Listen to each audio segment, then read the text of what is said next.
Well, hello, and here we are with chapter 7 of The Mystery at the Manor. It's called A Letter from Elizabeth. The following morning they couldn't wait to tell Jack all about the chest. As soon as they could, they set off for their den to get a better look in the chest. They had to pass his caravan and plan to call for Jack. Pip was carrying a cool box full of drinks and a packed lunch. They had decided that they didn't want to rush back today. Jack was outside stacking some logs at the back of their van. "We missed you yesterday," said Pip. "We ended up going down to the pond." "And Pip tried his hand at fishing," interrupted Beth, "but he didn't manage to catch anything." "I'd probably have done much better if you'd have been around," said Pip. Just at that moment, Jack's dad came out of the van and began inspecting his back tyre, which was looking rather flat. He looked across to the children and scowled, but as he often seemed to look like that, they didn't take much notice of it. "We ended up going right under the bridge," continued Pip, "and we found something exciting." Beth nudged him. She didn't want him to say too much in front of Jack's dad. But at the same moment Jack began to explain. "Well, I'm sorry I couldn't come," he said. "It sounds as though you had more fun than I did. It was so boring. We had to go to Battlesbridge, and then we had to wait for ages and ages for my uncle to come from—" But he didn't get a chance to finish what he was saying. His father took a quick step towards him, roughly took hold of Jack's arm and growled, "Get in that van and wipe that stupid grin off your face. And you two, you can stop hanging around here snooping. Go on, get lost." Beth just stood there with her mouth wide open. Pip grabbed hold of her hand and pulled her away. They began running as fast as they could, back up the track towards the playing field. They didn't stop until they reached the cool shade of their own den. And then they just stood there, panting for a while. They were so out of breath. It was a minute or two before Beth had recovered enough to take one of the rugs out of their crate. She threw it on the ground, and then they both flopped down onto it. They were still somewhat breathless as they stretched out. "Well, I wonder what all that was about," said Pip. "I wouldn't like a dad like that," said Beth. "There was no need for him to shout at us. I was so shocked I froze. I just couldn't move. It's a good job you pulled me away." "I know. I thought you'd taken root," said Pip. And then quite suddenly he began to laugh.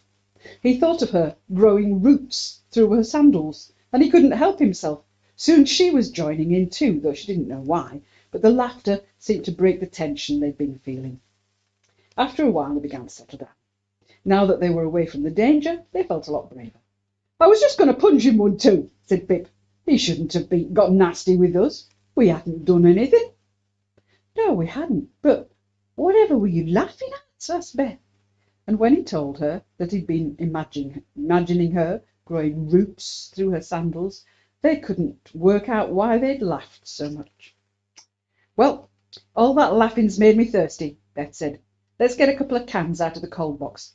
Nana's bound to have put something nice in it for lunch, but I fancy a bit of chocolate right now. How about you?"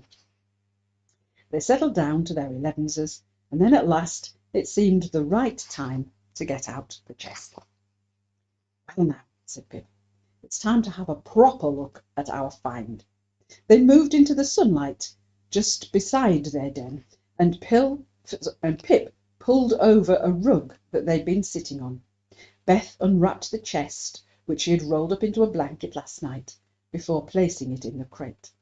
She passed it to Pip, saying, "You found it, so you should get first look." Now that they knew how the chest opened, Pip was able to slide the lid off again, but it was a rather tight fit. It was no wonder that they hadn't been able to work out how to open it before Beth had dropped it. When they had had a quick look inside the day before, they had only seen the book. But today, sitting in the sunlight, as he lifted the book out, Pip saw another piece of paper folded up in the bottom of the box. "Oh, I know what this is," he said. "It might be a treasure map." He passed the book over to Beth, and then carefully unfolded the paper. Much to his disappointment, it wasn't a map. "Oh, it's nothing much," he muttered. Opening it up, this is what he saw. "My dear Robert, concealed within the leaves of my book are all you need to find your greatest treasure. When I realized they were looking for it, I buried it within the grounds so they wouldn't be able to find it. But now they're coming for me. I hear the sound of their steeds in the courtyard. They're coming to take me to my destiny. I have only time to hide this in the special place you showed me last time we talked. I am sure that only you will be able to find it. I pray in the name that is above all names, that you are kept safe and may one day return and reclaim that which belonged to your brother and now is rightfully yours. Grow always in our most holy faith. Your good friend, Elizabeth, Crickley Manor, Burnham-on-Crouch." The writing was very difficult to read, but between them they just about made it out, with one or two guesses. "It's not a treasure map," said Beth breathlessly. "But it's a clue to where treasure is." "Well, it could be," admitted Pip. "She says something about her book. I suppose it must be the one we found yesterday, although it didn't seem very interesting before. Let's have another look at it now." Beth took out the book, and Pip looked over her shoulder. She had looked at the first page the day before.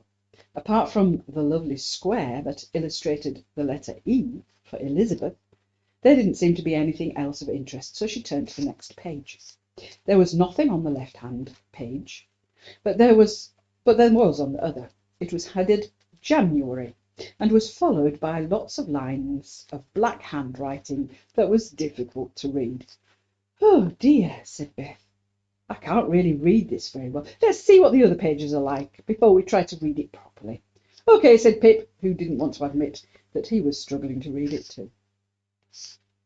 When Beth turned over again, they saw a pressed flower on the left-hand side.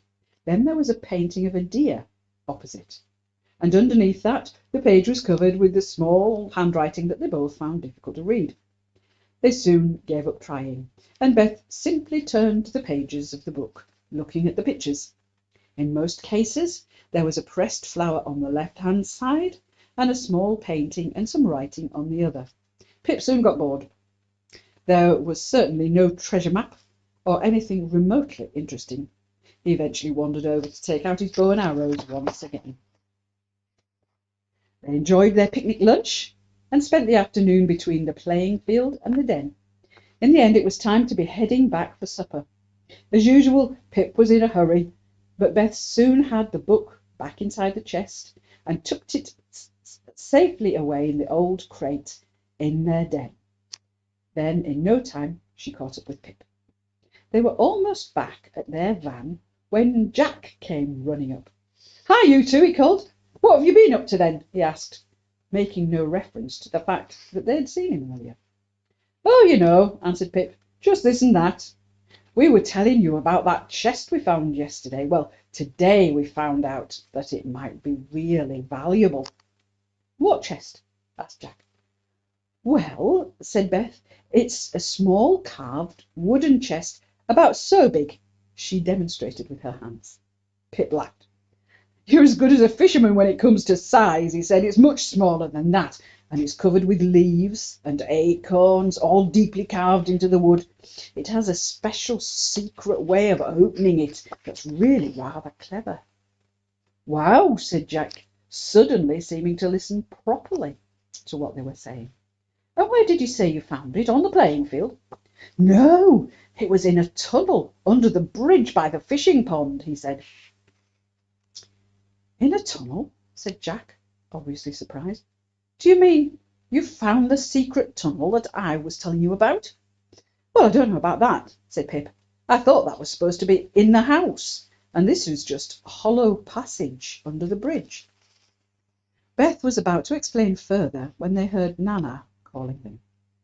"We'd better be going," said Pip. "We'll see you later and fill you in on all the news." "Yes, but—" began Jack. "Pip! Beth!" called Nana again. "It's time we were going." "Oh, flippin' heck!" grumbled Jack. "Just ignore her for once. You don't have to go running every time the ninny calls you, do you?" he continued, using his unpleasant nickname for Nana. At that very moment Gramps appeared round the end of their van, and he came striding over, looking none too pleased. "Now then, young man, what was that you were saying?" he asked Jack. He had surprisingly good hearing, and for once in his life Jack looked rather embarrassed. "I was just saying I'd better be going home," he muttered. "I'm sure you were," said Gramps. "Well, you better get along then, hadn't you?" He turned to watch until Jack was out of sight.